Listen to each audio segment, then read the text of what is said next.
Welcome back to Beholder to One Shot. Today I'm here to play a very fun game, Honey Heist. A lot of us have seen it on Critical Role, and I have been dying to play it. Thanks to Alex, I have been able to. So yay. We are here with Alex, who will be playing Beartholomew. Hello, everyone. Bunny, who will be playing Plum Bearimy. Hiya. Harper from Chaotic Creations, who will be playing Pawla. Hello. And Kate from Kate Can Wait, who will be playing Winniebeth. Howdy. This is the first time most of us are playing, if not all of us are playing, so we might mess up, but that's where the fun's at. So I guess we could just get started. Tickets for Honeycon 2020, and remember this is an imaginary world, so this one wasn't canceled, went on sale, and each of you instantly bought a ticket. While one or two of you may be actual fans of nerdy things and the cosplay world, the biggest reason you are going is for the prize for the costume contest. Not only will there be loads of honey sold at this event, the grand prize for the costume contest is Black Orchid Honey, a very rare honey that turns anyone who eats it into a goth. It's said to have some darker, almost wine undertones, and none of you have tried it. Oh, but it sounds so good. You have had plenty of time to plan, and you know that the convention will only last for 2 days, and that there will be tons of humans there. This is not a bear-friendly event, but that's never stopped you before. You all have a disguise and tickets to get into the door. You know the event is going to be held in a dangerous fishing village named Hook Harbor, but they're known for their salmon, so that's even more of a plus for you guys. Before we go on, I'm going to have you each explain what you look like as a bear and what your disguise is, so we know what you're going as to the Honeycon. I will start from the bottom up, so Winniebeth, why don't you go first? Okay, Winniebeth is a blonde, gristly bear. Very big, very gristly. She is wearing a maroon suit with a big trophy hat and some sunglasses. Okay, Harper. Pawla is a black bear. She is wearing a beige sweater, some blue denim bell-bottom jeans, a blonde wig that is very beautifully coiffed, and a cowboy hat. Sorry, I meant to say Pawla, not Harper. Plum. So Plum is wearing a very nice fez. And then she found a Doctor Who sweater that on her is more like a dress. It says fezzes are cool across the front. And that's it. And Beartholomew. So Beartholomew has a bowler hat on top of his head that looks like it would fit a human, but obviously doesn't fit him because he's a large bear. The sunspot on his chest kind of looks like, like a plate that you put onto a bench press thing. And he is dressed in a toga because he saw on the internet that there was a thing called Aristotle, and he figures that, hey, I'll look the part already. It'll be the perfect disguise in plain sight. Perfect. So you are all ready for the convention. Is there anything you want to discuss, or do you want to save those for when you desperately need to move from bear to criminal? Well, I think probably saving it's good. Yeah. Mm-hmm. Okay. You arrive at the village, and while this may be dangerous, rumored that the owners were willing to take up the offer to have Honeycon 2020 at a warehouse next door to the fishing center because it's relatively cheap. The humans don't seem to find it that suspicious, and the fish is raved about by everybody. As soon as you all land in the area, you catch this fresh smell of salmon whenever the breeze blows to you, which makes your mouth water. But then, as you get closer to the actual warehouse, the crowds are gathering. Every time the door opens, you get a big waft of honey. Oh man. There is a large crowd, and there is a line to get into the building. And you see that there's security that you're going to have to pass through to get inside. All right, so as the doors are opening, I'm going to try to sense honey just to see if I can tell what kinds are coming through there. Sure. Roll 2d6. I fail. On 2d6 you fail? Yeah. When you fail, your bear goes up by 1, All right. I think. Off to a great start. Yeah, I'm just going in for that big whiff, but for some reason all I can think about is running through the woods and scaring hikers. Yes, so when the plan fails, you run into difficulty, move 1 point from criminal into bear. You get frustrated because you were about to catch a whiff of honey and then somebody passed by you wearing way too much Axe body spray and you start hacking. Oh man, that's the worst. Ugh. Doesn't he realize he has to actually wear deodorant? He can't just wear that. Ugh. Humans. What would you guys like to do? Are we in the middle of the crowd, or are we more like at the end of the line? We'll say you aren't too far away from the door, but there is a line forming. There's probably about 10 people in front of you. Have we drawn attention yet, or are we blending in pretty well? You have drawn a little attention to yourselves because you guys are all really big bears, but you overhear someone saying, "Ugh, furries? Cool, I love your costumes." Yeah. Winniebeth adjusts her sunglasses and says, "What in God's name is a furry?" They're just like, "Yeah, okay," and then they get in line and walk away. Well, this is perfect. We can use this. We just gotta pretend to be these furries, and then we can get closer to the honey. That sounds like a good plan, although maybe we should first get in line and get inside. The line moves up a little bit while you're having this conversation. I'm just gonna stride confidently in the line and try to imitate the humans that I'm seeing doing the same thing. Same. I'll also get in line and I'll pull my ticket out of my pocket.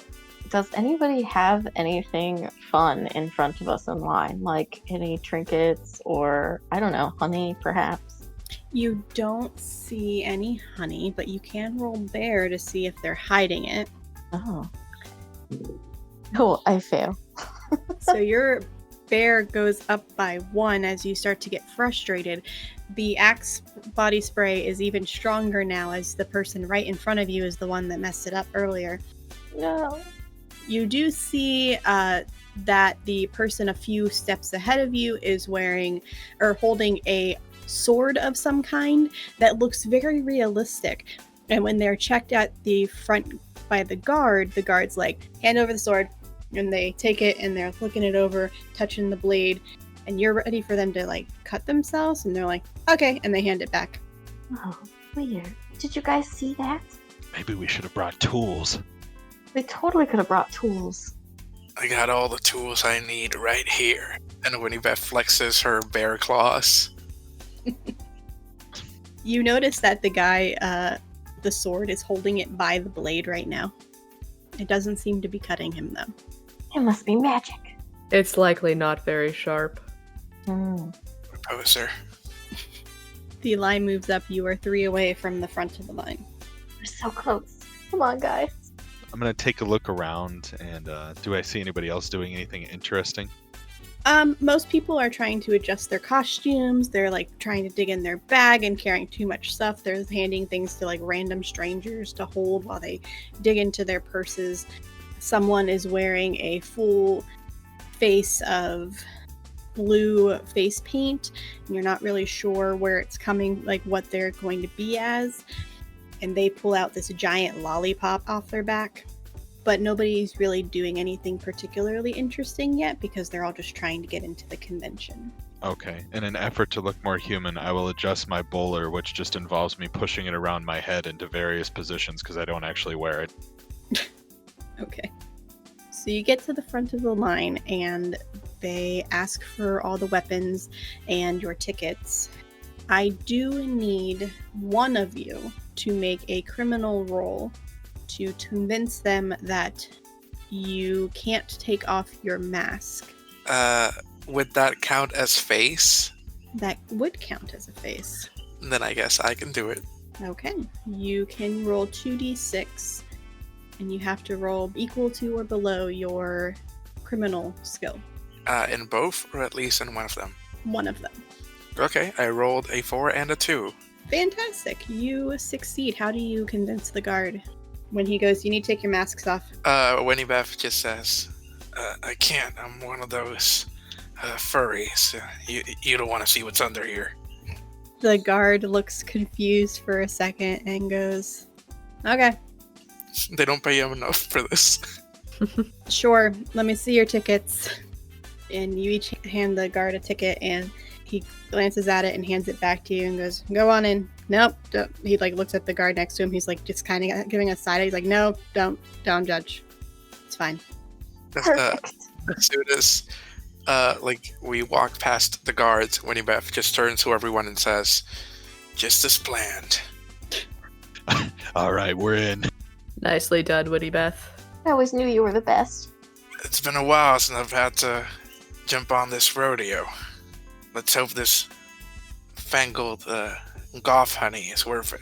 You make it into the main entrance area, and it's a little more open now. There's a lot less people, or at least they're more spread out. There are lines that seem to be waiting in a queue for one booth, and then further back, you see lines waiting to get into two big, gigantic doors. Which way do we go? I'm gonna attempt to use my sense honey to see if I can determine where we need to go.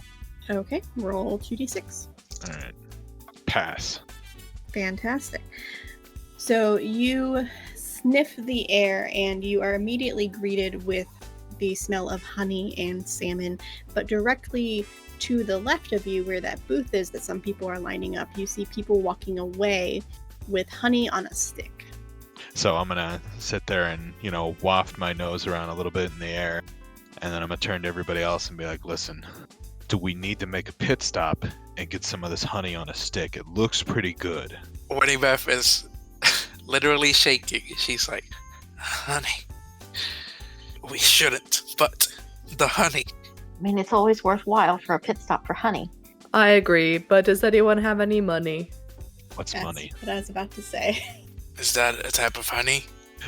I saw some of the humans using it earlier. I think they use it to purchase things.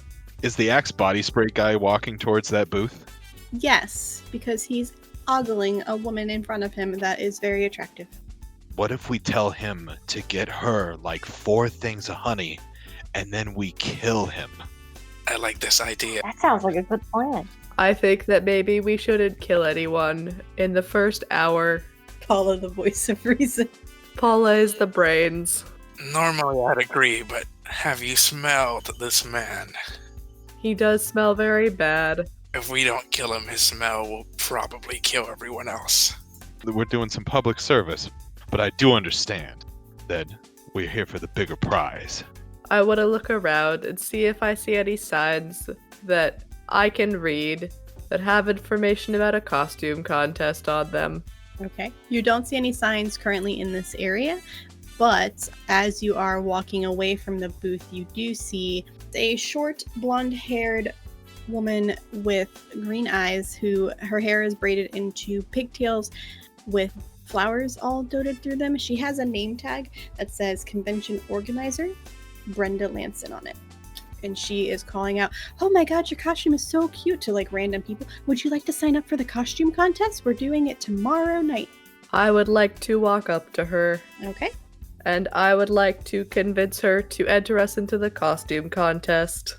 Roll me a criminal. Would this fall under the category of brains? It would not. It would fall under face. Oh no. You got this. I rolled a 5. I'm pretty sure that's a fail, so you get frustrated as you're trying to convince her, and she's just like, oh my god, your costume is so cute. What are you? And then she's like, oh, Fez. Doctor Who, I'm so sorry. Oh my god, look at, there's a Doctor Who, and she gets distracted. as she's pointing out a random Doctor Who, someone dressed up as David Tennant right now. Of course. You guys want me to maul her? I could maul her. That is an option. Not yet. Oh, We haven't signed up for the costume contest yet. I look at Winniebeth and I say, can you help me here? Let's do this. Winniebeth approaches the lady. She says, Oh, hello. "Hello, kind madam. May I and my fellow companions sign up for this costume contest you speak of?" Oh, roll me a criminal check. Is that face? Yep.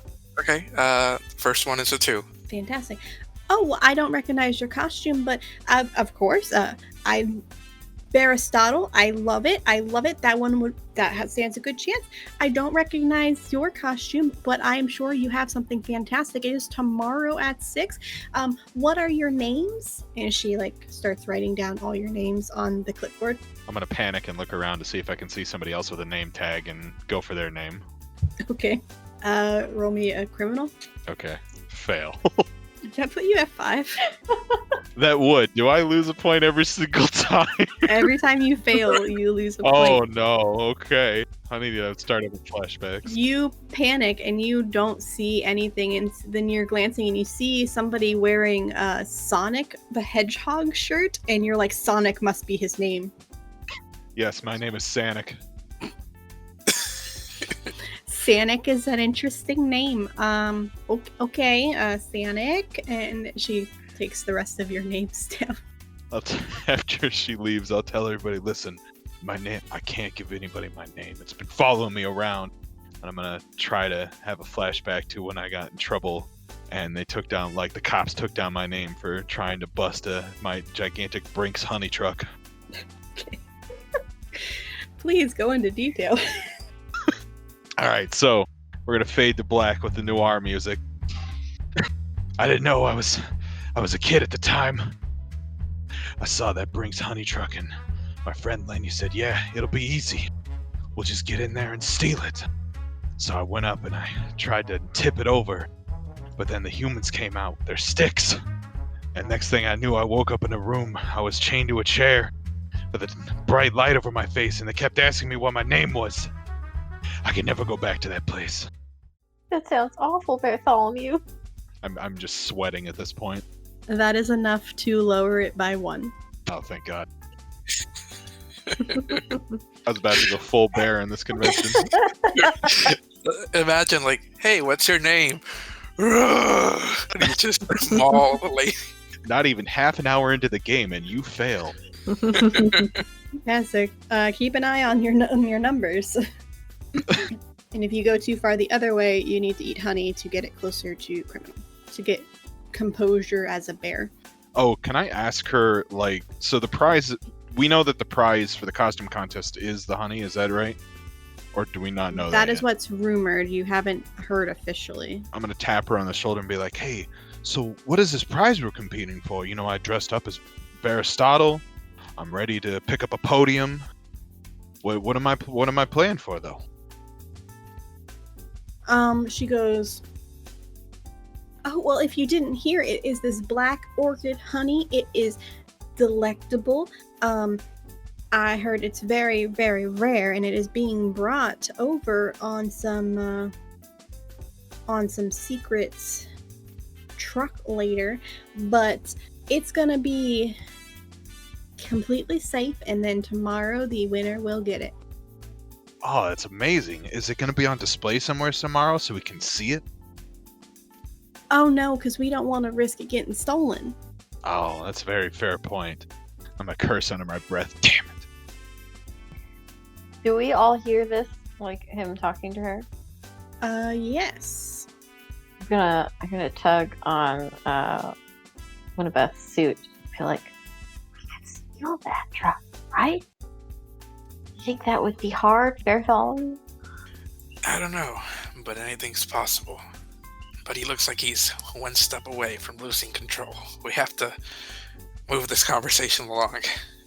Right. And I will go up to Beartholomew and be like, kind of try and act like a kid and be like, point off to something, be like, can we go see that? I'm gonna break my trance of imagining the honey going down my gullet and be like, of course we can. And just quickly walk away from her. I think, you guys, I think we could steal a truck. Like, you were just talking about a truck, and then she was talking about a truck, and then we could steal it. I don't really have a whole lot of experience with stealing. I could probably tip it over or, like, rip it open, but we might need to find some other wheels. What if we don't fit in there? You see how big Winniebeth and I are? I think trucks are pretty big. We could just, steal the whole truck. Like, carry it? I think that maybe we could boost a truck from the fishing supply place next door and pull a bait and switch with the trucks and move the honey to another truck. That's amazing. It's gonna be just like that movie Ocean's 11, which I've never seen. That's why you're the brain. Sounds like a great plan. Let's do it. I'm just clarifying, you did back away from her, right? Oh yes, we quickly walked away. Because that would have been hilarious. She's like, what? Just standing there listening to this entire conversation. Probably panic and do the Jedi mind trick. You didn't see anything. There were no bears here. So first part, we kill the Axe body spray guy. Yes. Yes. Second part, we take some, and you can see she her gaze drifts off in the direction of where they're selling the honey, and she just stands there, like mouth open, drooling, just looking in that direction. We could steal some of that honey too. I mean, that's an option. Yeah. Only if we need to. I don't need any honey or anything. That's what you're implying. Well, no. I think that we need to keep our eyes on the prize, literally. But that's all the way in tomorrow. The Axe body spray guy is here now. I wonder if the humans find that scent attractive. How could you? I don't know. I've seen humans be into some pretty weird things. Why wouldn't they just go out into the woods and rub themselves up against a tree to apply their scent to it? It doesn't make sense. It doesn't. Instead, they try to mask their scent with these horrible, horrible stenches. To be fair, it's not like humans smell great anyway. That's very true. Very true. Wisdom. This is the best conversation ever. I'm just imagining other people walking past us just catching wind of our conversation. This is not the weirdest conversation in a convention. That is very true. That is true. As you guys are talking, a group of girls walk by. She's like, ugh, Axe body spray? No, that stuff's disgusting. See, they agree. Killing him would be a service. And we can try and get some honey out of it. I feel like we wouldn't even get in trouble for this. They would probably just tell the police that it was an accident, that he got mauled to death. I think that maybe we should not do it in here. We don't want them to get scared and cancel the costume contest. That's true. We could kidnap him and take him to a store with honey, and then make him get it. What if we use him to steal the prize? What if we frame him for it? They'd never suspect one of their own kind. Is this guy even, still in view? Somebody can make a criminal check to find him. He's wearing Axe body spray. You know he's going to stay in public the entire day. That's true. Does one of us have sense Axe? No. I'll roll for it. I only have 4. Hey, that's a criminal check, right? Or is that a bear check? I don't know. Criminal. Okay, we're good. You do see him. He is standing against one of the stairwells, just kind of people watching and eating some honey. Oh, definitely then. I'm gonna tell everybody else, be like, listen, I'm gonna approach nice and cool. I'm gonna look around for stuff to see if I can get him to talk to me, and then we'll have to figure it out from there. But first, wait, before you go, and Winniebeth gives a long, hard look at Beartholomew and says, "You better not mess this up. I didn't come out of retirement to not get this honey. Sometimes these plans don't go correctly, and not everyone makes it out alive. I don't want anyone else on my conscience. Don't worry. Beartholomew, Mm. do you think that perhaps he is wearing the axe to attract partners, and you could tell him that you have heard some of the people talking and finding him attractive, but you lost your human money and would like him to buy you honey in exchange for information? Oh, I see. Okay, yeah. Yeah, I can do that. So I'm going to start walking towards this guy. And I guess I'm going to look around the con and see if I can see other things that I could try to talk about with him, purely because I'm quite sure I don't know much about what's going on.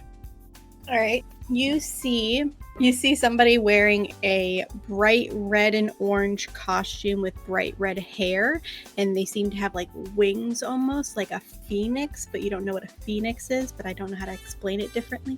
Okay. You see a T-Rex, but it looks like an inflatable costume of some sort. You see some girls wearing very skimpy clothes, potentially dressed up like some characters that you don't recognize, which seems to be what he is staring at. Yeah, you see a bunch of costumes. All right. So I'm going to approach this guy, and I'm going to be, let's see. I'll say, how's it going, man? Did you see those orange birds and those lizards? He's gonna look at you and go, I'm sorry, what? Oh, I'm sure you were too focused. Some stud like you. Why are you looking over at these girls? Didn't you see the girls that just walked away like 10 minutes ago that were ogling you the whole time? Make me a criminal check. Oh, crap. Okay. Pass. He turns and goes, where? Who? Somebody's ogling me? Really? Listen, I knew the Axe body spray would work. clearly, man, clearly. You know, as soon as I approached you, I smelled those strong pheromones coming in and knew that you were a lady getter. Now listen, man, I'll make you a deal right now. You slip me $20, I tell you where they went. I already talked to them and I already know their names. I'm gonna give you that too. All you gotta do is pretend like you already know them, man. And you in. I'm so tempted. I'm tempted to make you roll again. Oh, no. Because this is a different roll. I might maul him if this fails. Make me a criminal roll. Don't have to barter with him when he's dead. Criminal roll, okay. I passed. He's like, yeah, okay. And he like pulls out $20. He's like, where did they go? What are the names? All right, listen. So there's going to be 3 of them. They were all looking at you. One of them's named Carrie. The other one's named Susan. And the other one is named Chanel. I just saw them go outside. Oh, thanks, guy. Thanks, man. He hands you the $20 and leaves. Awesome. Can I trip him on his way over there and be like, oh, you gotta watch out, man. You gotta watch out for those, for the end caps and stuff like that. That would be a bear roll. Oh, perfect. I'm good at that. Oh, yeah, pass. He trips and he's like, oh, shit, damn it. Thanks for looking out. Good looking out. And he like picks up his stuff. And he drops the honey and he's like, whatever, somebody else will clean that up, and leaves. All right, I'm gonna stealthily try and pick that honey up and then walk back over to the crew. Be like, look who just got $20, which I heard somebody say earlier, so I assume that that's money. $20. That's enough to eat for weeks. Until you look at the con prices. I assumed he was talking about male deer. Yeah. That's fair. How did they get the deer into such a small size? Maybe it represents 20 deer. Oh, that's ingenious. Yeah, you couldn't possibly carry 20 deer around. So you do have 1 helping of honey, which will allow 1 person to move a point from criminal into bear. Is anybody over criminalized at this point? I don't think any of us are. Yeah. Okay, so just you have that just to, as a reminder. So you do have $20 and 1 helping of honey. And as you guys are having this conversation, the doors that everybody was waiting in front of open up and people begin to walk in to a bigger room. Okay. Can we see anything through the doors, or like, are there any big signs up or any smells coming through? Glancing inside, you see booths of sorts. It's hard to tell exactly what else is in there because the doorway is so small. But you do see a booth in front of it, and then people walking in and then going to the left and right, and some going straight. There seems to be 2 people standing in front of the door, and they are checking for badges. And every person that's walking by is holding up the badge or their wristband and then being let in. Do they look different than the ones that we have? No. Okay. I guess I'll... can I try to sense honey from that room? Not from out here. Oh, okay. But yes, once you get inside. Okay. I'll turn to everybody else and say, like, hey, maybe there's more of those stupid Axe body spray guys in there. Yeah, that seems like a pretty good gig. Taking bucks from them. Yeah. Yeah, we're gonna have so many deer. We're gonna have so much honey at the end of this. Listen, let's treat this one of 2 ways. Number 1, we get some free honey out of the deal from these poor saps. Number 2, we can try and case the joint, see if we can find where this garage is or whatever it might be where they're bringing the honey in. I think that's a good plan. We should also find out where the costume contest is going to be. All right, so it's settled. I'll start walking that way with feigned confidence again. I'm gonna follow behind. Same, but playing it cool. I will also follow. You all easily walk into the merchant hall. As you walk inside, you notice that there are dozens and dozens of booths. Each booth is selling different things. There are things in like weird rectangular boxes where there's like hundreds of them stacked on top of each other. There's some where there looks to be like little mini humans inside of a bigger rectangular box covered in plastic. Some of them dressed as figures that you have seen outside on the humans that you've passed. You notice one that's selling shirts, which you know what shirts are, but they have faces and sayings on them that you don't recognize where most of them are from. Very similar to what Plum's shirt is saying, where fezzes are cool. It has the same concept. You see there are some booths where there are just 2 humans standing behind them, and then there is artwork on the table. You see somewhere where they're selling drinks, and now that you are inside, you can make a sense honey. Awesome. Can we read? That's an important question. I will say you have the basic concept of reading. Okay, so like 1st grade level. Gotcha. All right. I'm going to roll the sense honey. I pass. Barely. Okay. You have a very small sense of honey, and when you're looking around, you see that a bunch of humans are carrying those honey sticks, which is kind of throwing it off a little bit. But you can tell that at least a dozen people near you have honey on them. Is it... So it's the same sticks, though? Yes. Okay. Do I see any Star Trek stuff? This is where I want to be. Killing 2 birds with 1 stone. Roll me a criminal check. Oh, fail. I'm not going to make you move it over because this was just to see if you saw it or not. You're not actually doing anything criminal. You do not see anything Star Trek, but you do see that the walkways go further back, so perhaps there might be something further in. Okay. Bide my time. And as you are standing there in the doorway getting a glance at things, people are walking past you, and eventually you hear someone like, God, move out of the front of the door, as they are walking away. I think we should go further in. Going in? Yeah, I'll follow. Yeah. Yes. All right, so you walk further in. Eventually, you see a lot of people standing in front of random tables. Some are exchanging the same bucks that you have in your hand for items off the table. After a few minutes, because it's very crowded and it's like almost you're touching humans as they pass by, and you hear some people go, "Oh, that's such a cool costume! It feels so lifelike," as they bump up against you. One person does stop Beartholomew and goes, "Oh my God, that's the coolest Aristotle costume ever! Can I take a picture with you?" Does this person have honey on them? No. Okay. Sure, I'll agree to. And, but I'll also ask, hey, yeah, definitely, man, I'll take a picture with you. Hey, do you know where everybody's getting this honey at? I'm at the booths. Where are they at? They're like everywhere, dude. Just like go to the back and there's like a bunch of booths. There's one right up front too. Oh, awesome. All right, yeah, let's do this. Let's get this picture. So they take a picture. Of course, the flash is on, so you kind of can't see for a second. And he walks away without any further comments. All right, I'm gonna blink, and maybe still blind. He said we gotta go to the back of the room. That's where the rest of the honey is. Got it. Plum, as you are walking down, you do see a Star Trek booth. Can I go up to this Star Trek booth? You can. You see quite a few things here. You see some insignia pins. You see some purses or bags in yellow, blues, and reds with a beautiful design that matches the uniforms. You see some of those mini humans stuck inside of a box, frozen as characters from the shows that you have caught eyes of.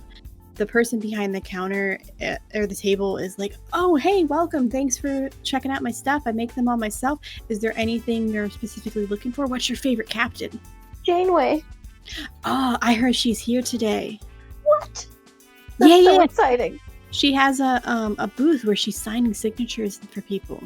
Do you know where it is? She points in a direction towards the east, or to the right of the convention center. And she's like, "I think all the famous people are over that way. If you're a big fan, I'd love you to check out my stuff. It's not that expensive. I have some necklaces here. This one's $10, and I can get one that's big enough to fit your costume." I'm gonna look over at Beartholomew and be like, hey, Beartholomew, can I see those bucks? Yeah, sure. I'll hand him over.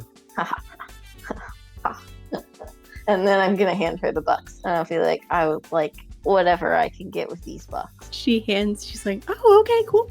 And she hands you a necklace that has a little Voyager necklace, and then she hands you a pin with the insignia on it, and she also hands you a bonus little enamel pin that is a chibi of Janeway. I'm gonna put all the stuff on. And she's like, "That'll be $20 if you're cool with that." I'm gonna like glance up at Beartholomew and be like, yeah. Look at this cool. Look how cool I look.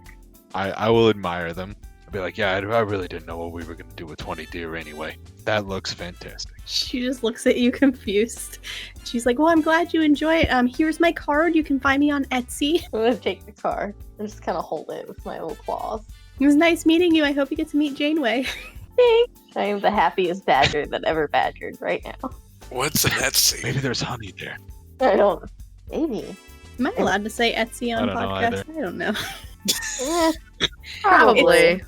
You could always just edit it in and say like redacted. Retsy.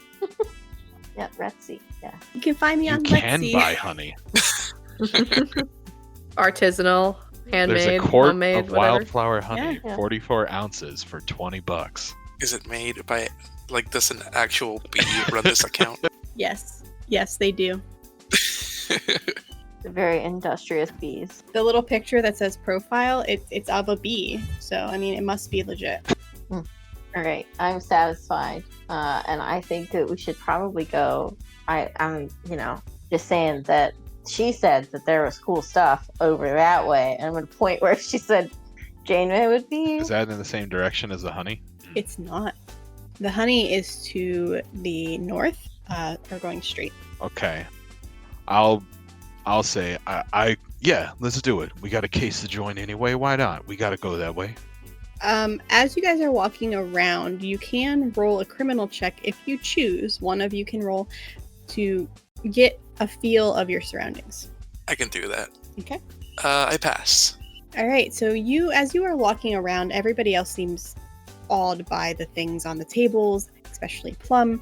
And Beartholomew seems very focused on getting honey. You notice that there are things that you recognize when you were on the job. You see these small rectangular boxes in the corner of the rooms, and then periodically throughout the building, that you've heard called cameras, which take pictures and video of whoever is in the room. You've also noticed specific humans that are dressed up in the same garb as security that you've seen at other places you've broken into in the past. that are walking around. Winniebeth just kind of like whispers to everyone else, this just got a lot more complicated. They got those cameras and a lot of security around for this place. I think taking the honey quickly should be a priority. Well, we gotta ask ourselves, do we want to just, steal from what's here, or do we want the real gold? I think that if the honey is not arriving until tomorrow, we can make a plan to take it before it even gets into the building. Exactly. And switching the trucks out, like you said. Exactly. So we gotta go to the fish place? I think we should go to the fish place. But if you want to see this captain person, we probably have some time. Well, I don't want to get away with the heist, but pretty cool. It's okay. You're still young. Enjoy it while you can. I love the way you talk so much. Okay, I'm back. It's okay. Okay, then she said the Janeway was going to be over that way.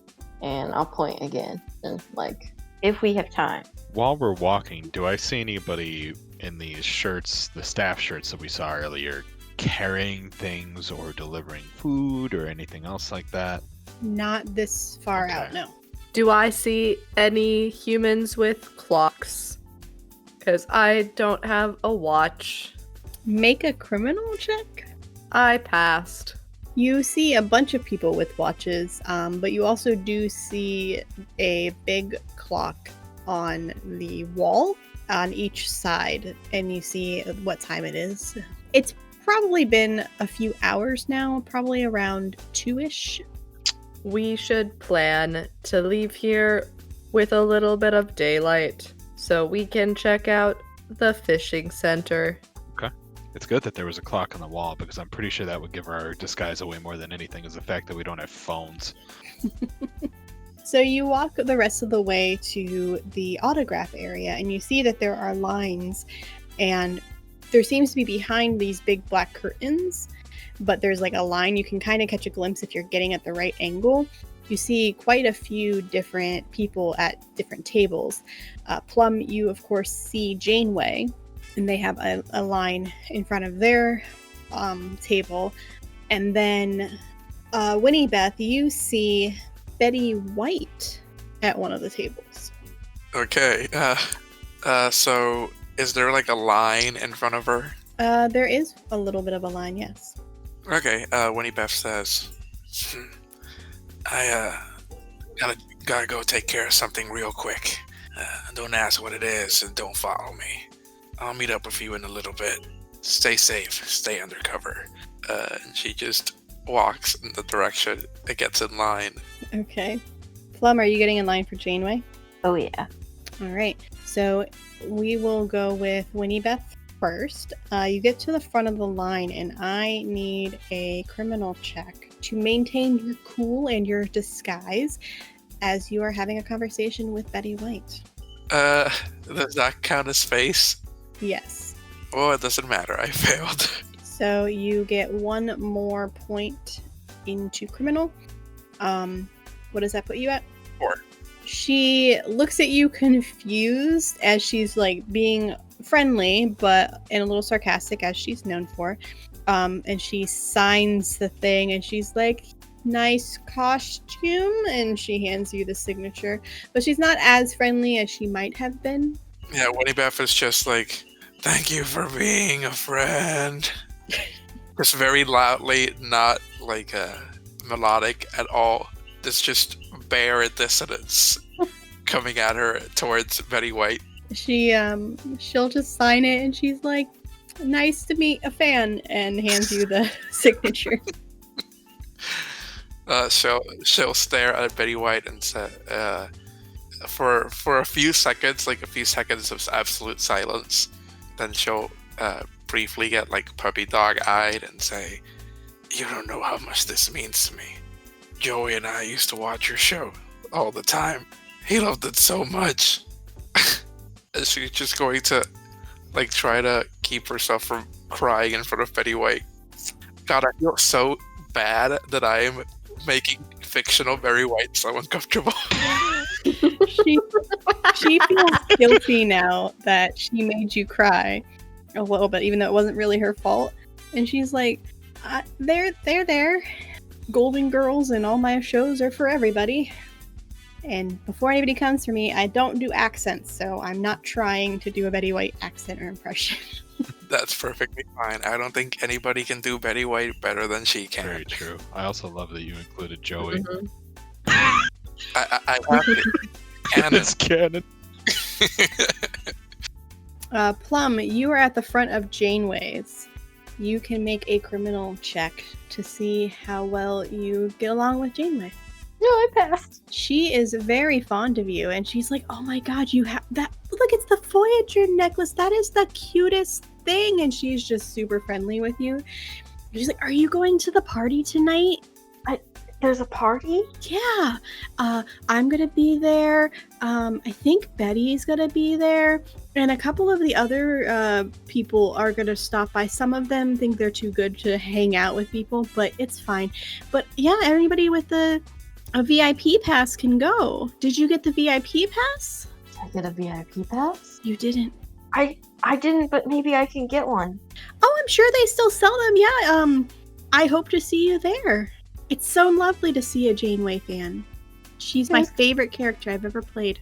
There's coffee in that nebula. She just smiles and she's like, yeah, I'm always happy to hang out with fans, so I do hope to see you. Thanks. And she signs it and she's like, to Plum, my #1 fan. Yay. XO Janeway. Plum And is hands it to you. like the most excited. So Winniebeth comes back looking defeated and Plum comes back looking ecstatic. Did it go okay? Yes. And she just stares off into the distance. Have you been crying, Winniebeth? Why don't you mind your own business, Beartholomew? It's okay. We all get emotional sometimes. Just don't let it get in the way of the job. I just really want to get this honey. Agreed. When Janeway was talking, did she say anything for chance about honey during this party? I forgot to ask. I was so excited about Janeway. She didn't. But I will say that the others, while you were waiting, one of you can make a criminal check if you want. I will. I passed. You overheard conversations about an after party that some people were talking about. And they were saying, yeah, when they close down everything, they only have open the after party room, which is in the big main area where they're holding the costume contest tomorrow. But you can only be there if you have the VIP pass. Did they say that the honey was arriving tonight or tomorrow? I don't remember what I said, but I was supposed to say Okay. tonight. Okay. Alright, so we just need to get one of these VIP passes then. That sounds like a good idea. It wouldn't hurt to have someone on the inside. Is there anybody nearby that looks like they have their VIP passes kind of like dangling off their bag or anything instead of on their person? It would be a criminal check to find out. I passed. You do see at least 1 or 2 people with a badge on them. Most of them have it around their neck. Are there any that looks like maybe I could steal? Or they all look like they're just too many on the neck? Possibly. A criminal roll would find out. Ooh, I did not pass that one. I'm up to 5 bear, you guys. Oh no. Aren't you a thief? Can't you roll? Oh, can I 2d6. roll too? You For a can thief? if you are a Oh, thief, okay. yes. Let's see. Hey, I passed that one. We're good. That's good, so you don't go up to 5. So you manage to sneak through the crowd and grab just the badge part, not the neck, what are they called? Lanyard? Lanyards? Yeah, not the lanyards. You grab the badge part off of somebody's necklace. So you have 1 VIP pass. Should we get 2? Just a question for the party here. We should probably try to get one for all of us, right? I don't know if I can steal that many, but I can But- try. So what if I run interference for you? Like, I'm big. I could run into some people and make it seem like, I just wasn't watching where I was going, and then you slip through and you grab it. Tag team. I think that maybe we only need a couple at most. Because if we are going with the truck plan, we don't all need to be in the room. Okay. Maybe still one more? Yeah. Okay. I have 2 teams, one outside and one in. It's perfect. So is Beartholomew gonna run interference? Yeah. Do we see somebody we can we can do that? Sure, I will need you to roll a bear to distract, and then Plum to roll a criminal after you, if you succeed, to steal. Okay, what does this poor sucker look like? It is a very tall, lanky man who also smells like axe. Oh god, another one. Alright. I pass. Okay. You successfully bump into the tall, lanky man, and he stumbles a little. Plum, go ahead and roll me a criminal check with a 2d6. I pass. Alright. So you knock into this kid, and he goes, "Hey, watch where you're going!" And as he's looking up at you, he's like, "Oh, you're big. Oh, you're very big." And then Plum is able to sneak under his legs and grab the badge and sneak off before he even notices. And he's like, sorry. I didn't mean to bump into you. I'm sorry. I'm just gonna go over here." And he quickly darts off. I was gonna offer him a hand so I didn't draw attention. He was very intimidated by your size. Awesome. Perfect. So now we have 2. We are the perfect duo. This is very true. I'm like a part of the team now. I'm not a rookie. I got this. I've stolen some things. You're always the rookie until there's a new rookie. Once ever, You do have this, Lenny, as I just look off into the distance. once everyone is together, Winniebeth will say, "So, our biggest problem right now are those," and she points towards a camera, not a camera that is looking at her, obviously, and she says, Don't be suspicious. Don't be suspicious. she says, "There has to be a room where humans keep the pictures that those cameras take, because if those cameras see us take the honey, they'll probably follow us and take it back. We can't allow that to happen." So what if we just get it from outside? Do we know if there's these cameras outside? Might, but there should be a room. If we go into that room where the cameras are, kill everyone inside, we're home free. Flawless. Perfect. I think we keep the killing to a minimum, at least until we definitely have the honey. Okay, but that doesn't change the fact that the cameras are a problem. Is there any other way to get the humans out of the room? Well, we could scare them. Okay, so when we're going to steal the honey, what we're going to have to do is this. And then, that low-key heist music starts playing in the background. It's just, very low-key, funky guitar and bass. And she says, "One of us is going to have to go to the camera room and scare all the guards long enough so that the other ones can steal the honey without any of them noticing. And then one of us has to take the honey from the ones who stole it and leave so that we're not all seen together." Perfect. That sounds like a good plan. Although maybe we could just lure the humans out of the room.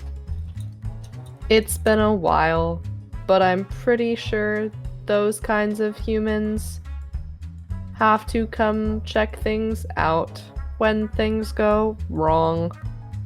So what if we just made something go wrong in a different part of the building? We could do that. You might be onto something. And then there wouldn't be any of them to look at the cameras. Something wrong, like a murder, you say? Maybe those axe people will come in handy. Oh, we could frame them. We could recruit them, train them. Our plan is devolving. I think that perhaps if we have to murder someone, that one murder in a separate part of the hall from where the honey is would distract the guards. But I also think that maybe that might backfire. What if I just go in and I say that I'm lost? I just start crying. That could also work. And then maybe we can get them out of the room, and you guys can go into the room, and then, like, I'll find one of you guys out. You know, I'll find Beartholomew. Or whoever doesn't go into the secret room. Do you think that it's possible that there are places that the cameras can't see? Check outside. These cameras have to have blind spots. You know, it's impossible for them to capture the whole place. That would require us to be smart about this and analyze where the cameras start and stop. And I don't know about you, but I don't want to spend all day looking at some weird contraption move around back and forth. We don't have time. Well, we don't have to look through the entire joint. Do we see like a garage door or something, or an obvious loading dock area that's connected to this, or is it in a separate room? You do not see anything in this room. As you are walking around, because most of you are walking and not just standing in the middle of the way, you do get closer to the back of the area, and that's where the smell of honey is very strong. And you see there's a hallway that leads to where a sign has a picture of two human-looking people, one wearing a triangle and one with two straight legs. You're not really sure what that means. And you see a couple of booths where people are lining up for honey or fish. But you don't see any like obvious loading docks in this room. I think that perhaps we should go check out the fish center to see if we could borrow a truck. Okay. Yeah. And I bet that the loading docks are probably close to each other. This is why you're the brains. But if we leave, can we come back in? Yeah, we got passes. We got VIP passes. So are you, which way are you going? I think we're going to the fish place, right? Yeah. To see the loading dock. Indeed. Mm-hmm. So you leave through the merchant's area. It's a little crowded, but you manage to get out and you get back to the front. You find the doors to get out of the building, and the welcoming fresh air is so much better than the sweaty aroma mixed with Axe body spray. And you can easily pick up the smell of salmon heading from the west. And as you are walking in that direction, the path leads you around the back of the building. You do see where loading trucks could be parked in the back. And to the left of you, you see where the salmon warehouse is. Does the salmon warehouse have any trucks? Probably. Sure, there's one truck. Does anyone know how to drive? I do. Okay. Do you? She probably doesn't, but she's probably been in cars before, you know, close enough. And Plum can hotwire it. Oh yeah. I'm on it, boss. All right. I think that maybe this is our plan. I think that one or two bears should infiltrate this VIP party and find out when the honey will be delivered. And then we can set up a 4-bear job here to intercept the honey and switch it to another truck before it is loaded into the building. We could have one person driving, one person whose job it is to take the honey, one person who is distracting the humans, and one person who is keeping watch. I like this plan. It's a good plan. I'll drive. Think I'm doing the stealing. Wiggle my claws. I'm not so good at the human talking. And up there seems like a good watch point, and I want to point at the top corner of a building. Probably the convention building. Alright. So I can keep watch. Alright, I can lift the stuff. But who wants to distract the humans? I was gonna say, do you want? Should we? I can distract humans, or I can steal things. I could pretend to be lost and try to distract the humans. Or pretend to be injured and I could fall down and then pretend I'm unconscious. Well, I mean, You've also been seen with me, and so you could just pretend that you lost me. Ooh, that's a good idea. smart. Yeah. That is excellent. So Beartholomew will distract the humans while Plum steals the honey and moves it into Winniebeth's truck. I got this. You guys can count on me. So are you waiting at the salmon until the truck gets there? Or are you going to go back to the party? Do we know what time the truck is getting there? Out of character, no.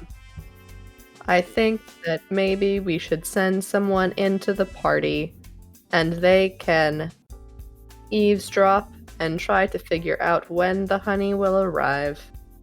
Yeah. Does that be? Who should that be out of us? Probably the 'Cause you've face. Yeah, Okay. I'll give you a VIP pass that I've pinched. Okay, but like, let me get this straight. We're just going in there to get information, right? Basically, yeah. Okay, yeah. Okay, yeah. Yeah, out of character, yes. Okay, so we're not going to do the actual stealing yet. No, we're just trying to figure out what the timing for the stealing is. Okay, that's fair. So there aren't a bunch of bears loitering outside and drawing attention. That would be bad. But also very funny. You guys see those bears over by that warehouse? It's like they're having a bear meeting. It's weird. Just get a trench coat and pull it over my face a little bit. Oh yeah, not Would suspicious at all. Would anyone like to go with Winniebeth? Well, I could go. Not because Janeway's there or anything, but I could just go because I'm small and useful. That sounds fine. Just don't get distracted, rookie. Never. Don't worry, she's with me. Alright. So we are having 2 people go into the party. One person being by the car at the salmon warehouse. And one person being the lookout. That seems to be the plan. A very foolproof plan that I'm sure will work to perfection. Mm-hmm.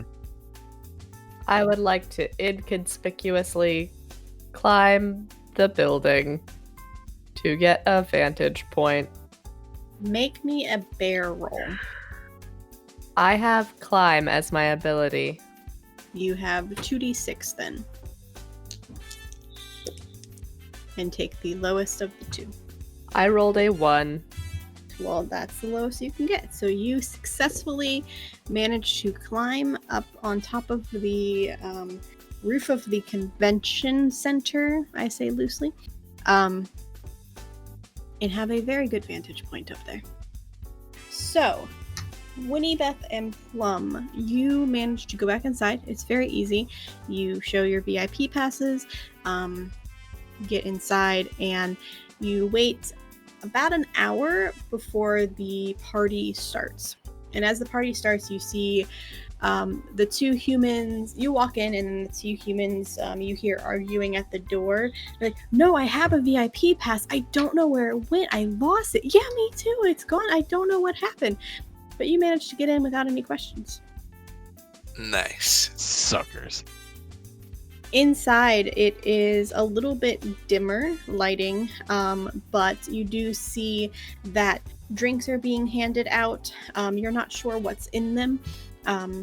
You see that some food is being handed out, and you see, of course, Janeway, and you also see Betty White, along with a couple of other actresses and actors who are just hanging out with other people.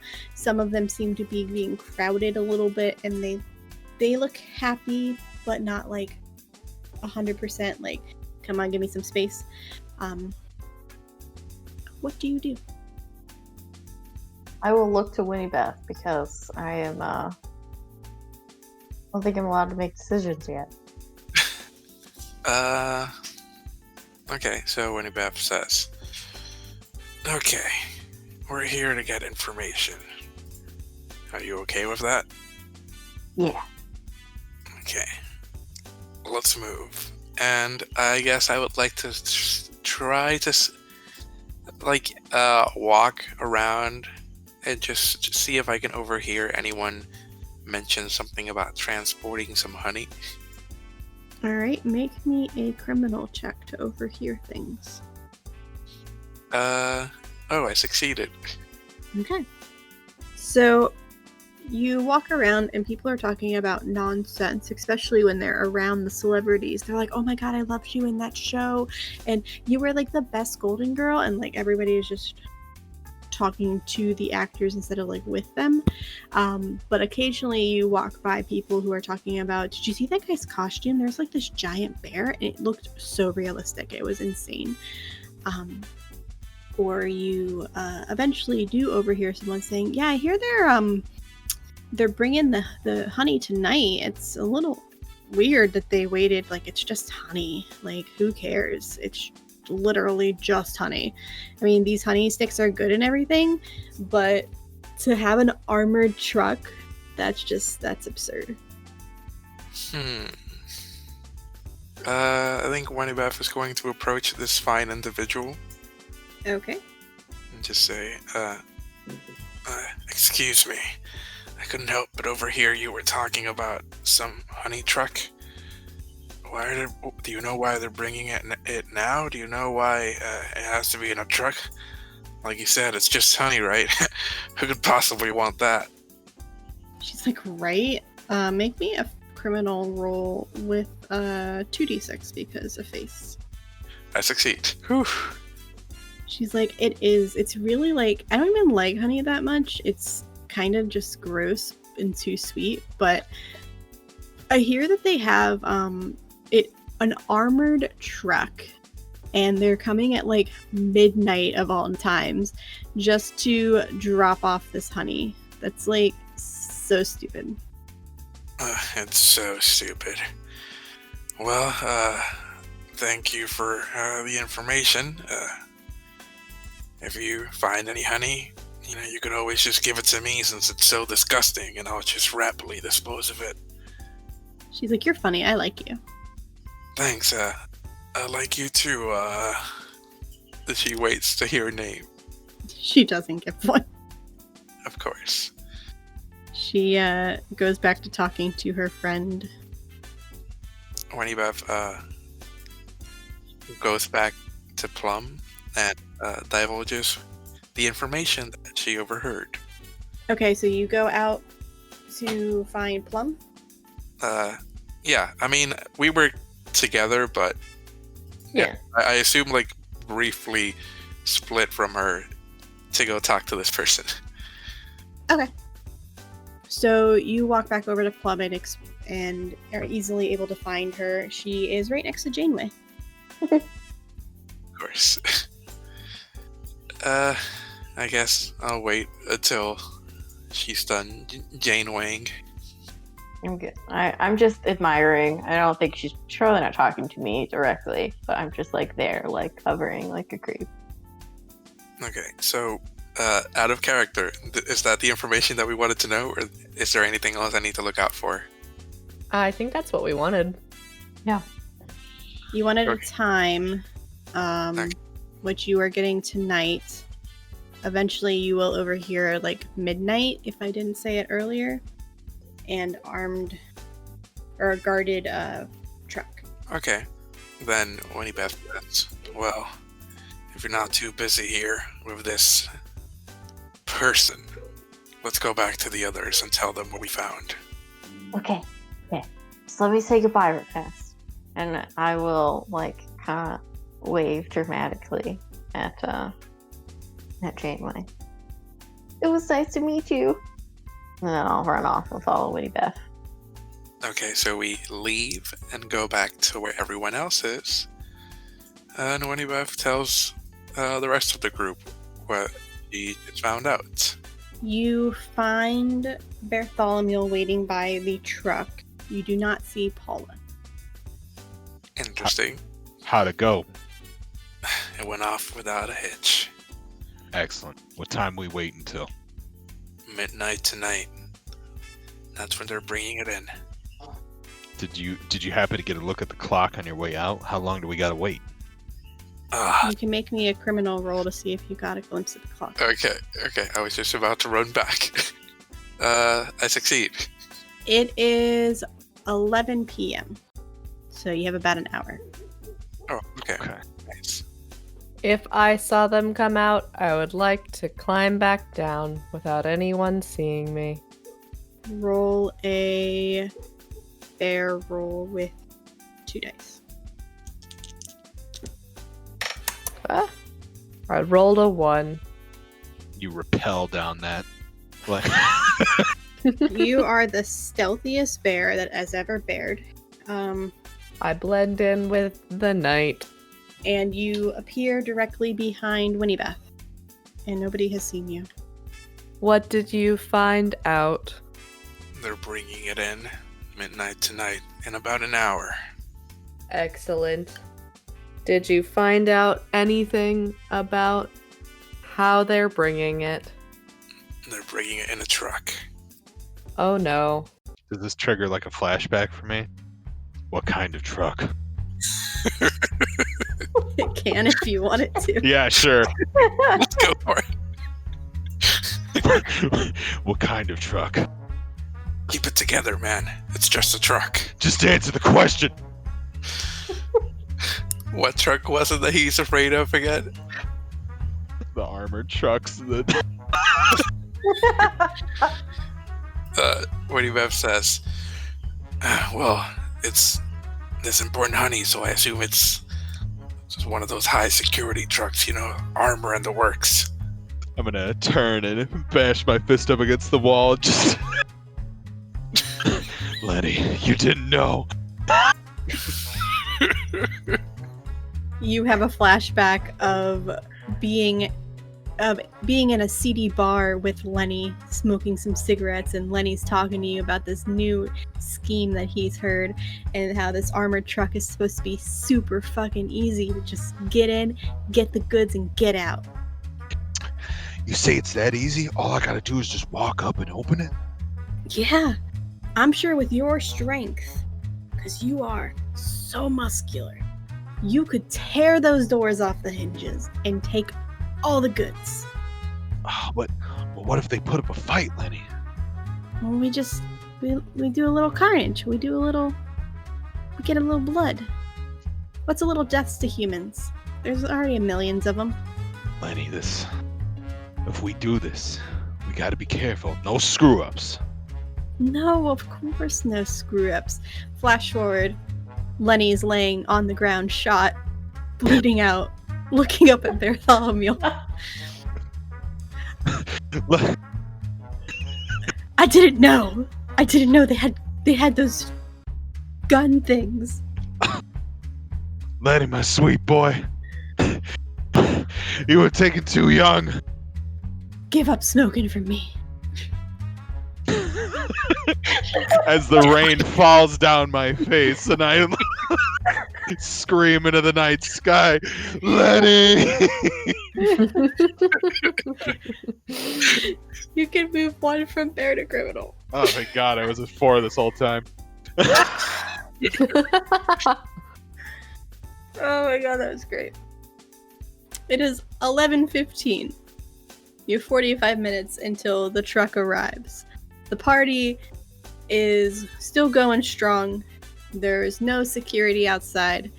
There are cameras. There is a chance that with the VIP passes, you could get inside and maybe find where the cameras look, or you can try to stealth into the room where the truck will be leading and hide before the people get there.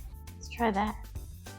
Yeah, I think we could cause enough confusion, like if we just wait till the truck pulls in and then they unlock it, maybe we could then create some confusion.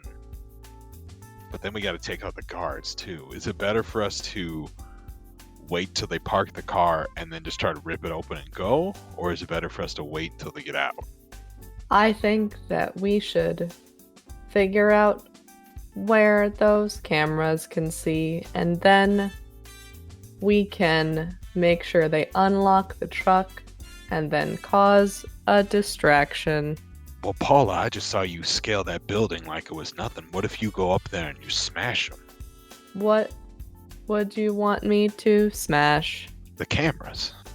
I could probably do that, but then the humans inside might notice. That's true. I could do it just before the armored truck gets here, though. Would that buy us enough time? Well, they wouldn't be able to respond fast enough, probably. Humans are very slow. It's true. Yeah, I like this idea. Let's do this. Alright, so we should find out where the blind spots are out here. When you walk into the area where the trucks will go into, make me a criminal check, but you will have 2 die because of brains. Because it's all basic math. Fair math. One is a 5, but 1 is a 1. Well, 1 is going to do it. You glance around and you see where the cameras are pointing, and you see that 1 is directly pointing at where a truck would be. But from that angle, there's no way that they could see the back of the truck, which seems counterproductive. And you see that there's another one that points directly at the door that is leading into the building. You don't see anything that, or you see that there are plenty of spots where you could hide from the cameras specifically, but it might require a little bit of stealth to hide from the truck as it's coming in as well because of the lights on the truck. Okay. I think that our best bet is probably to have the distraction ready to go when the truck gets here, and then someone can approach from behind the truck because the cameras won't be able to see them. If things get really sticky, I can always smash a camera. Okay. I could probably get behind the truck and get that taken care of. As long as we have the truck ready to go, I can just get it out, put it on our truck, and then we're home free. And then Pawla, you can go back up on the roof and then maybe meet us like a couple roads down or a couple blocks down or something. I can certainly do that. So we're gonna put our truck in the same garage, and then we're gonna wait for the honey truck. And who is behind? Beartholomew is behind the truck. Mm-hmm. Got lost somewhere. Where's everybody else? Are we all in the truck? Winniebeth is going to drive the truck. And I think And- Pawla was going to be on the side of the building, right? That's correct. And Plum, you need to be ready for when Beartholomew makes the distraction to sneak in, get the honey, and get back to Winniebeth's truck. Okay, got it. I'm experienced. I know what I'm doing. So everybody who is stealthing to hide, I need to have you make a criminal check. The thief will get advantage for 2d6. I think so. All of us are hiding technically, right? So everybody make a criminal check. I'm hiding on top of a building, correct? Then you can make a bear check to climb Okay. with a 2d6. Okay, I fail. I pass. Wait, what's the maximum amount that I? 6. 6 is when I turn into a criminal. If you get 6 criminal, yes. Okay. What are I you at? failed. 5? Yeah, I'm at 5. Wait, you're at 5 Um, criminal or 5 bear? 5 criminal. Well, you could eat some honey. You can eat the 1 load of honey you have to lower that by 1. Okay, I'll just munch on some honey. So your honey is gone, and your criminal goes down to 4. Paula, you failed? Yes, but I was climbing, so I don't know if I failed bear or criminal. You would fail bear. Okay. And you I'm rolled at 2d6. I did. They both Okay. came up 4s, and I was at 3. So you are getting frustrated as you try to climb up and you do not succeed. You can try again. It is now 11:30. Beartholomew, you are hiding. Plum, you succeeded. I did. You are hiding. Winniebeth, you are not hiding anymore, or you did not successfully hide. You start to get greedy as you're trying to find a better advantage point to get the goods faster. And the smell of honey in your pocket kind of distracts you a little bit, and you decide you're just going to eat the honey really quick and completely mess up and trip over a box. Yeah, fair. She's like, I can't take it anymore. I need some honey.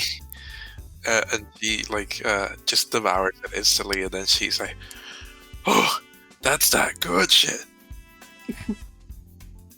Winniebeth, I'm going to get to the top of this building, but you should make sure that the truck can start. I'm on it. And I'm going to try to climb the building. Okay, you can roll twice again. Is a tie a success or a failure? It is a success.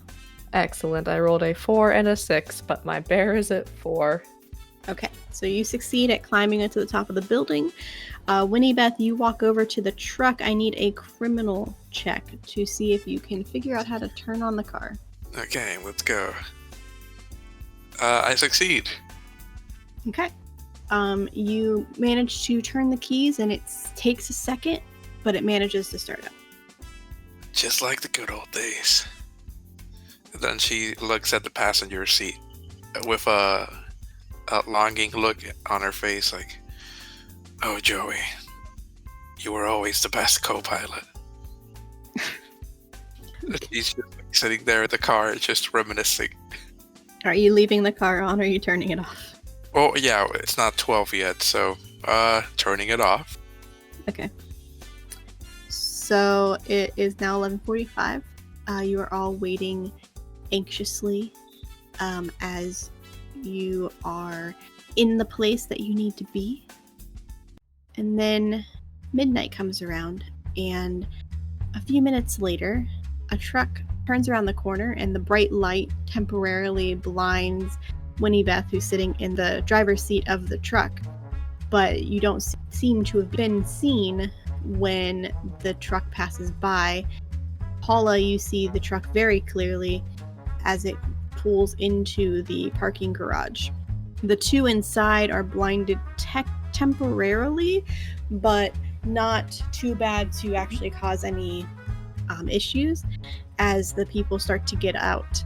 I need the two that are inside to roll me a criminal check to overhear something. That would be who, me and somebody else? Plum and Beartholomew. Okay. Just barely made it. I also barely made it. Barely. Heck yeah. You hear the doors of the armored truck open up, and Beartholomew, you start to have a flashback for a second, but snap yourself out of it as these two humans are talking, and they're like, "You got the goods?" "Yeah." No, not the honey, the other goods." "Yeah, I'm not an idiot, dude. I have the goods." It's gonna be so freaking funny. This place is just gonna be such a mess, so much chaos afterwards. It's bound to be an explosion of fun when the winner is announced tomorrow. And they both laugh as they start to unhaul about 12 boxes from the truck. Do we see the honey, or is there a box or like an urn or something? You see 12 boxes that all look identical, and they are unloading them behind the truck. Okay, I feel like this is out of character. I feel like this is a distraction time, right? Like we get them away and then Plum can search the boxes. I Okay. think so. All right, here we go. I'm gonna come out from behind the truck. Margaret, where are you? Or from behind the boxes. Excuse me, gentlemen, can you help me? Roll me a criminal check. Okay. I pass. Okay. They go, "What the hell? What are you doing here? There's no Margaret. My name's Frank." I'm like, "Shut up, Frank." Did you guys see a little girl? Frank, you seem like a good guy. You must have seen her because of how attentive you are. She's a small little girl. Her name's Margaret. Can you guys help me find her? Frank is like, "Yeah, I can help. We don't have time to help. We need to put these in the right spot now." Well, I mean, if both of you help, it's just gonna go faster. Trust me. She's a little girl. She's in an orange dress. She should be easy to find.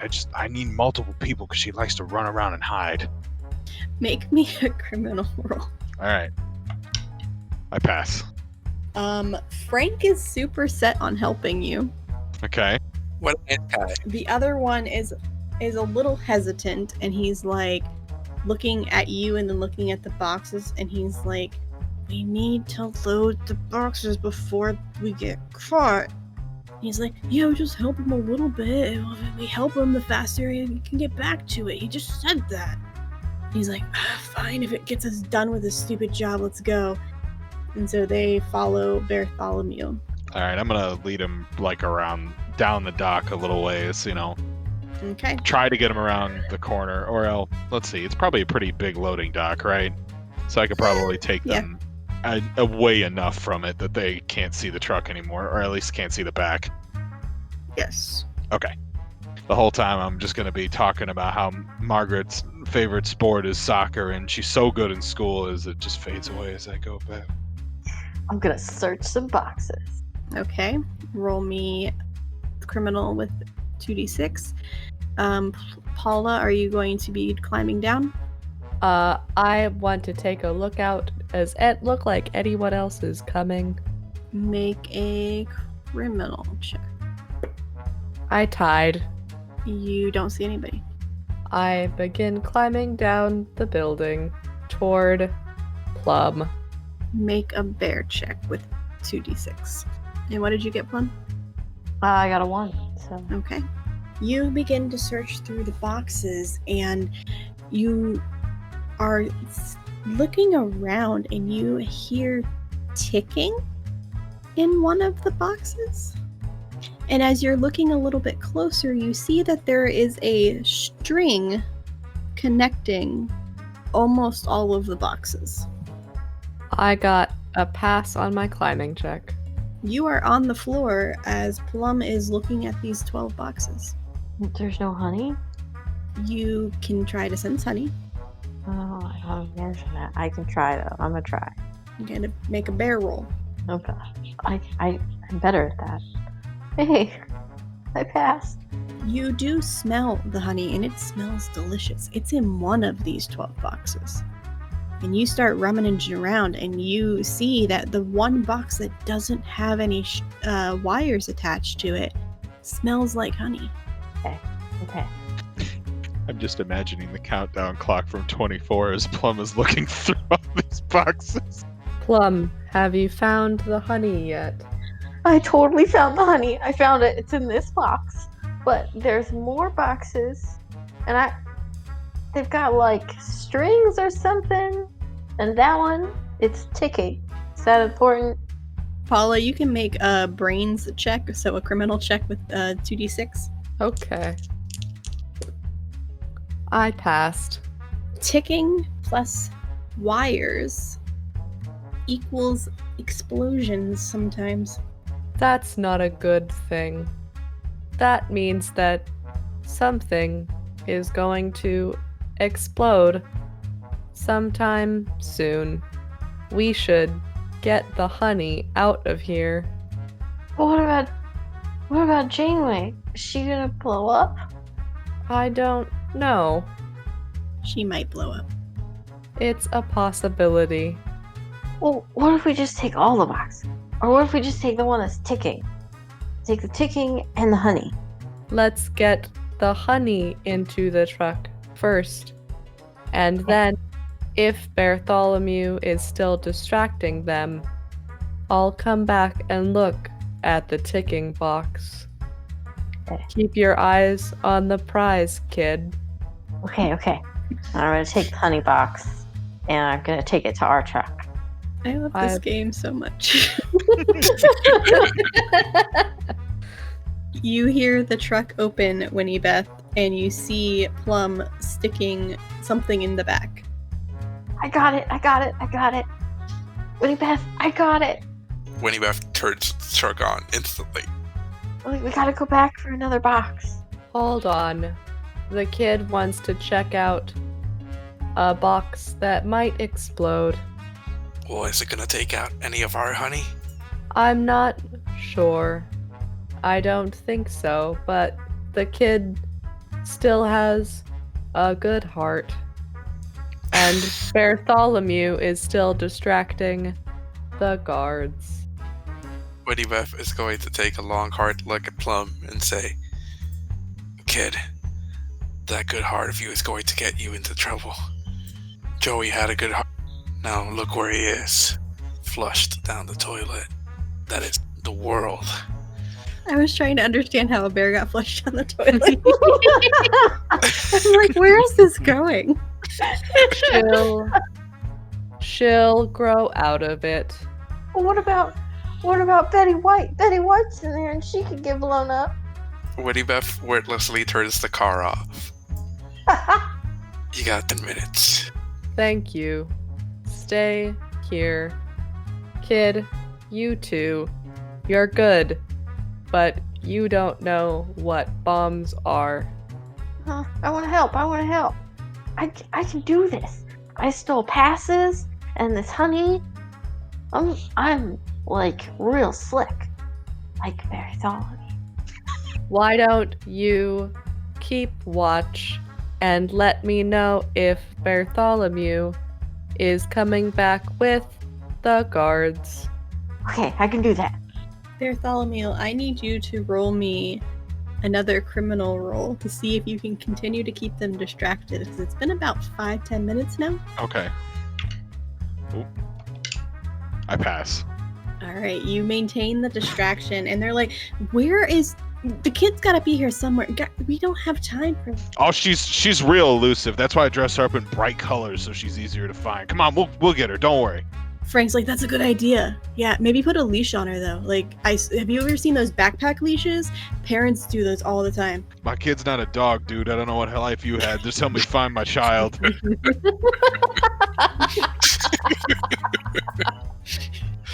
Frank's like, sorry. Alright, Pawla, you walk back up to the boxes, and you see 11 boxes. All of them have wires connecting to another box, and the one that was pointed out to you by Plum is ticking. What do you do? Alright.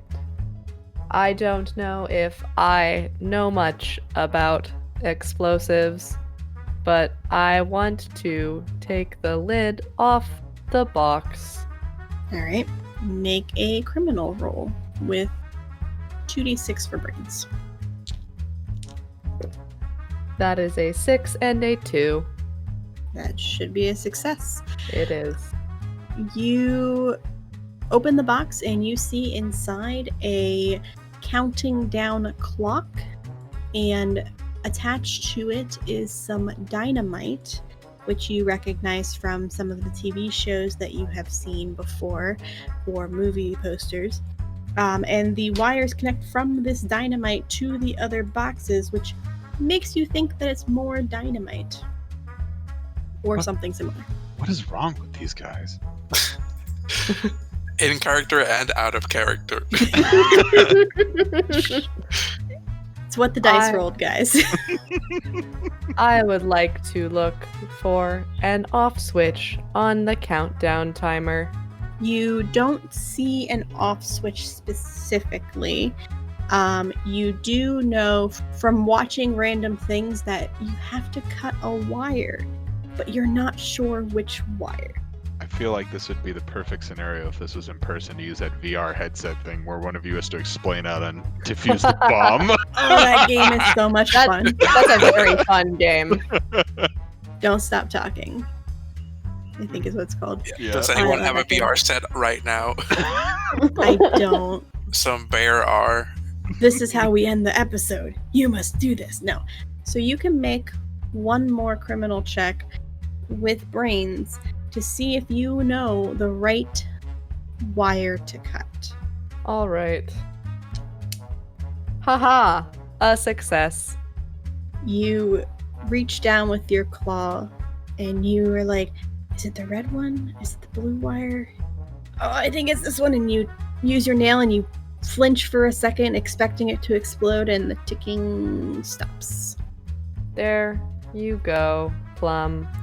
I do not think that anything will explode now.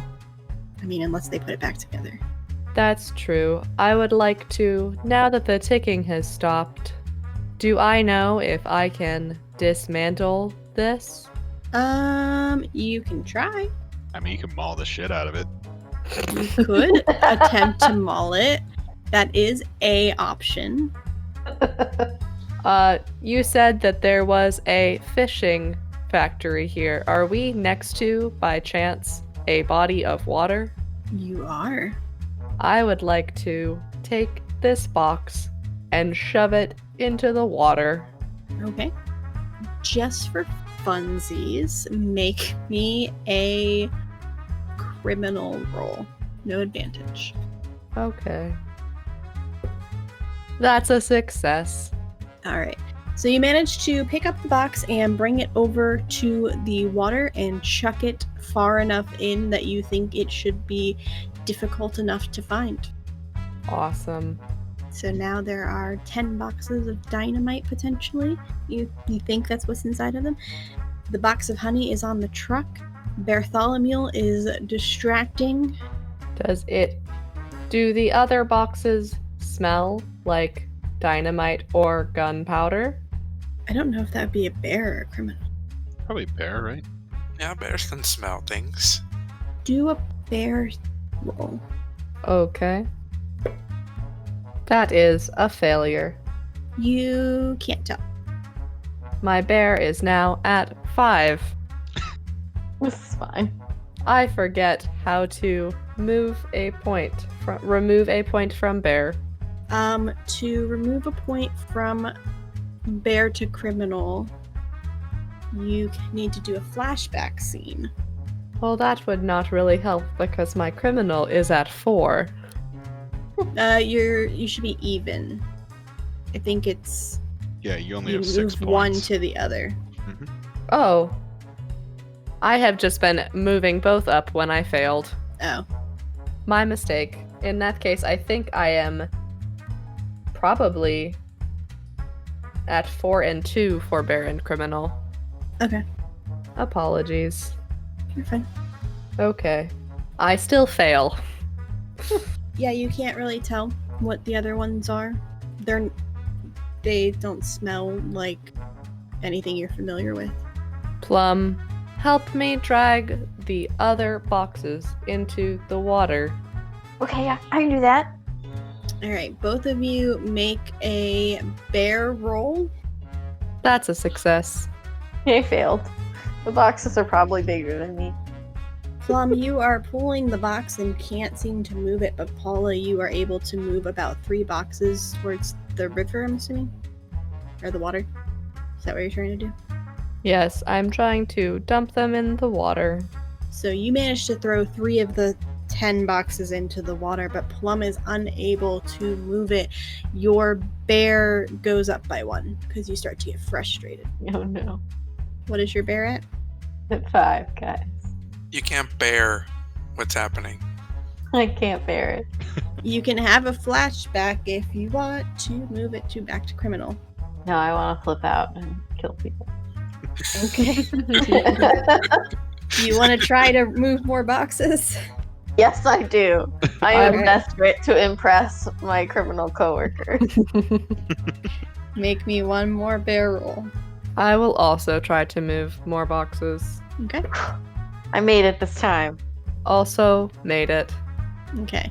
You each move 3 boxes, so there is only 1 more box remaining behind the truck.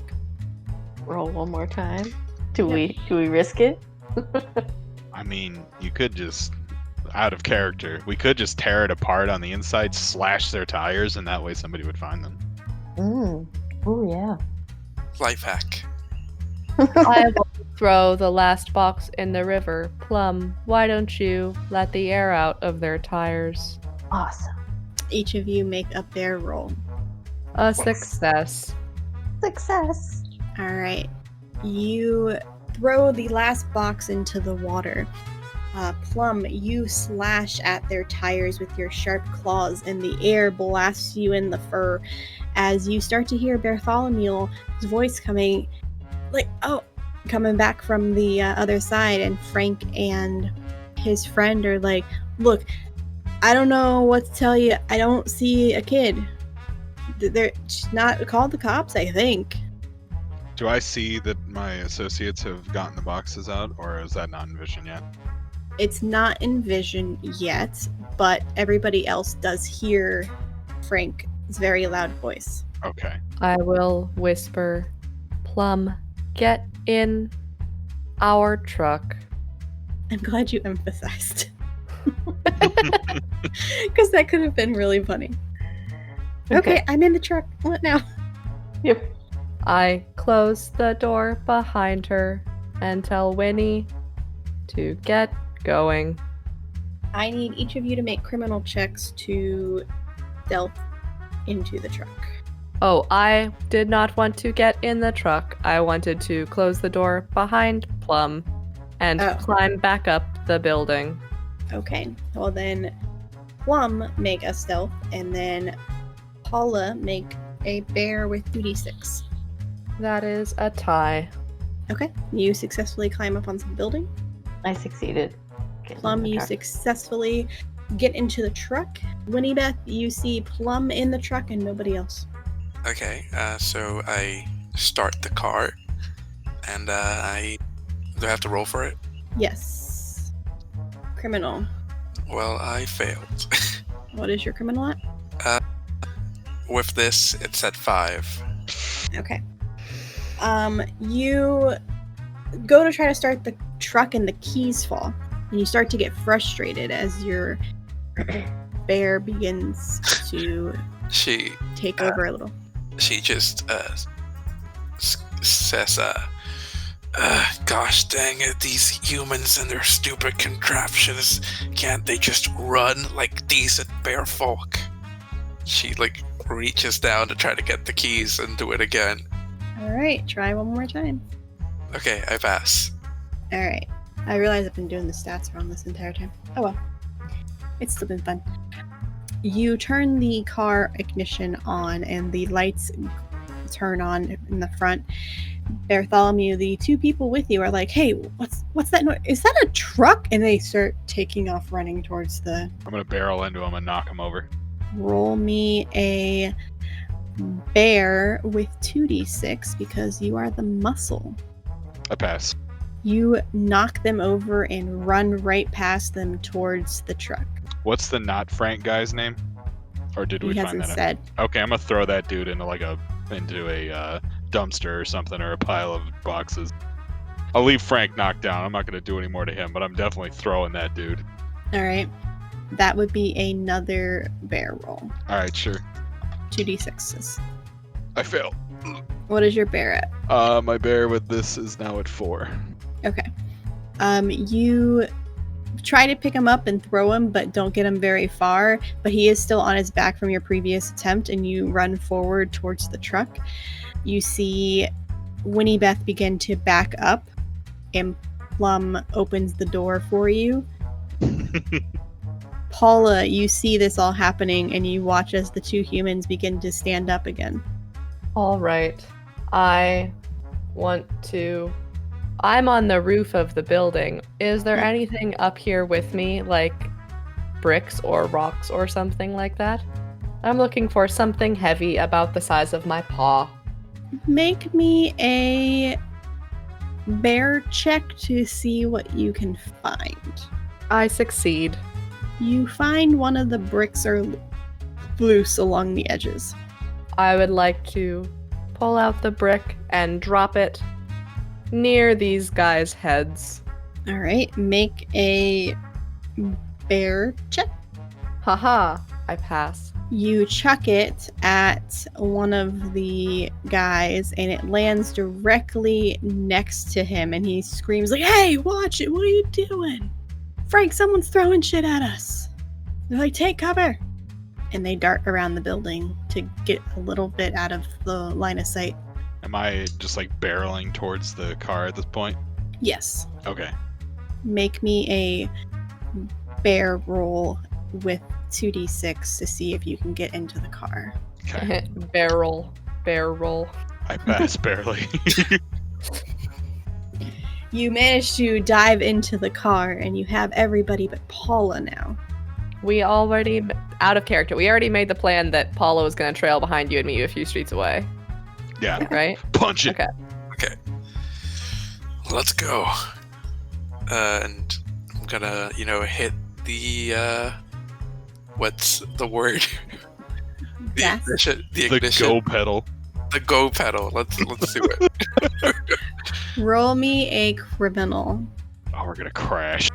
I succeed. Yes. You Miraculously. slam your paw on the gas, and you ram forward and barely manage to pull yourself straight and then dodge away from the river as you turn a sharp corner and find your way onto the road. You get about 2 blocks away and are able to stop the car. All of you have your hearts racing as you wait to see if Pawla arrives. Pawla, what are you doing? I would like to climb down the opposite side of the building that the other criminals are not hiding at, and then make my way to where I saw the truck going. All right, make me a bear roll with 2d6. I failed. You go to climb, and what does that put you at? That puts me at a 5. Okay. You go to climb down, and you begin to lose your hold, and you start to fall from the rooftop. I need you to roll 2d6 again to see if you can catch yourself before you hit the bottom. I rolled a 1. Okay, so you manage to catch yourself only a few feet from the bottom as your claws dig into the side and then screech down the brick. And you stop and you're like, okay, I'm not dead. I am getting too old for this. And I follow the truck. You manage to make it to the truck, and the 4 of you are reunited with the honey in your possession. Just as planned. turn up that Kenny Loggins on the radio and let's get out of here. Say no more. And she's going to just press a whole bunch of random buttons because she doesn't know how to turn up a radio. Roll me a criminal check. I succeed. You manage to turn on the radio, and Kenny Loggins happens to be playing, which is super weird. And you At 12 in the morning. yes, It's always time for the danger zone. and you drive off into the sunset. That's not there. It's actually a spotlight because it's midnight. And for us, But it's it looks like really a cool. metaphorical sunset. And as we're Yeah.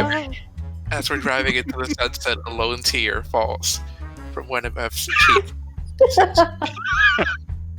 Joey, I did this for you. Wish you could be here. And that is the end of Honey Heist. Yay. Woo! Can't believe we did it. I realized that we've been doing the changing the stats wrong. Whenever you fail, you get closer to bear. Whenever you succeed, you get closer to criminal. Oh no. Oh, Oh. So, it was still fun. Yeah, It was but very that's- fun. yeah, it was a lot of fun. but just in case you ever decide to play it again. Noted. But yeah, rules, schmools. The important thing is we enjoyed it. And we had some bear hijinks. That was great. I can't believe that went so well. Yeah.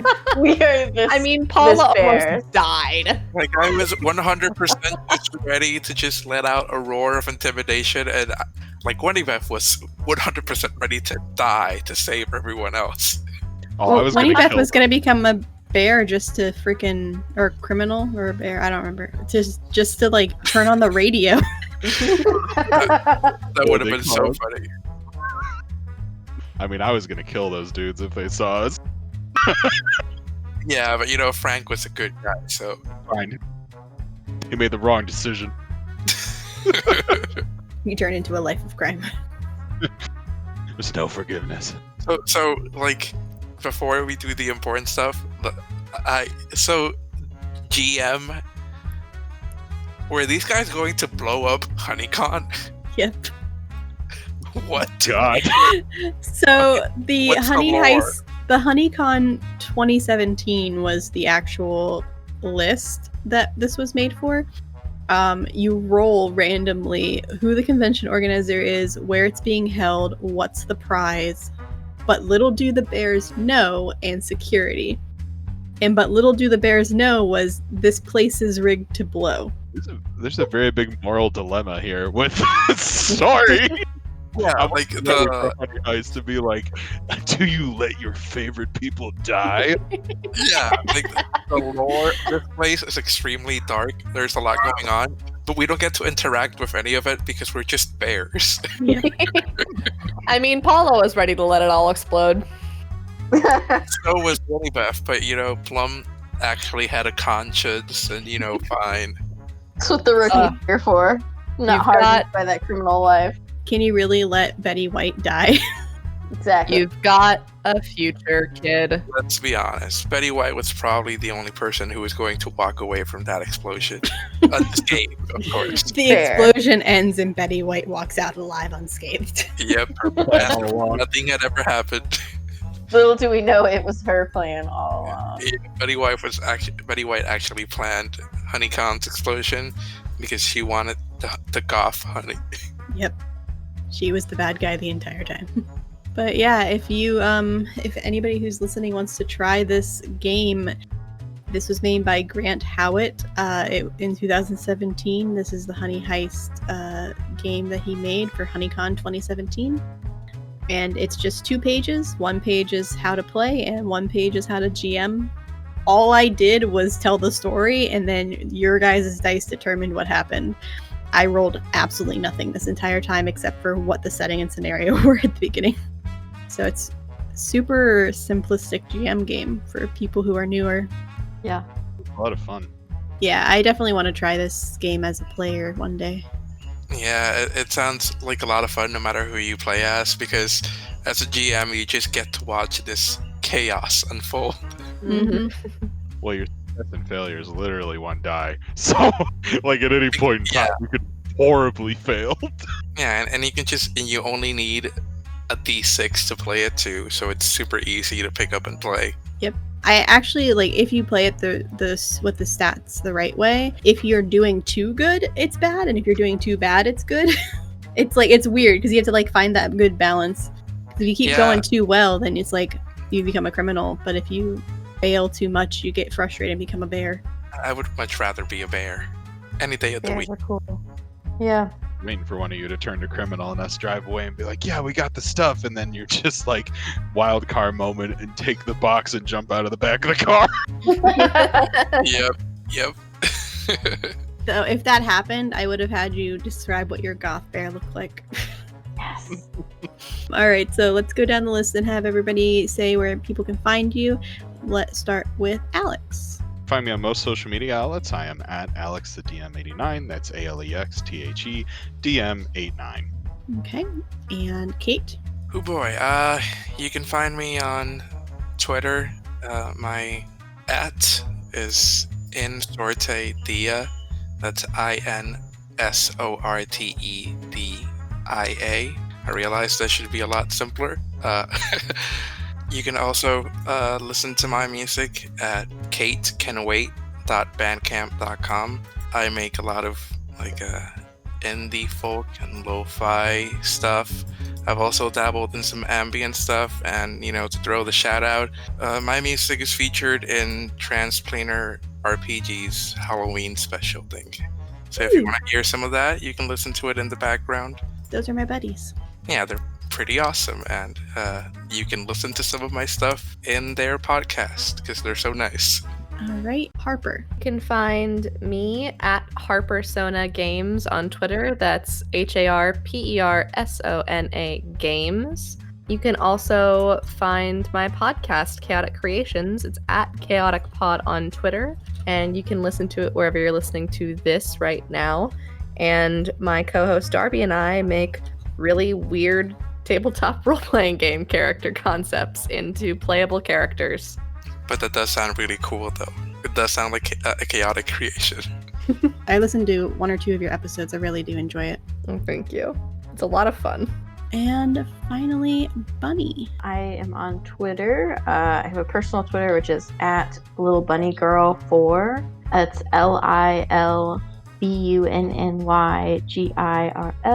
4. And then I'm also at Stuffalon, which is STUFFALON,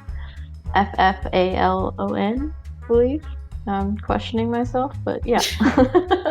But yeah, I create homebrew content on Stuffalon. So Awesome. yeah. Well, thank you, everybody, for joining. This has been a lot of fun. For running it. Yeah. Yes. Thank you. Thank you so much. This was a blast. Thank you for allowing us to be bears. Or shall I say, it was almost a blast. True. True.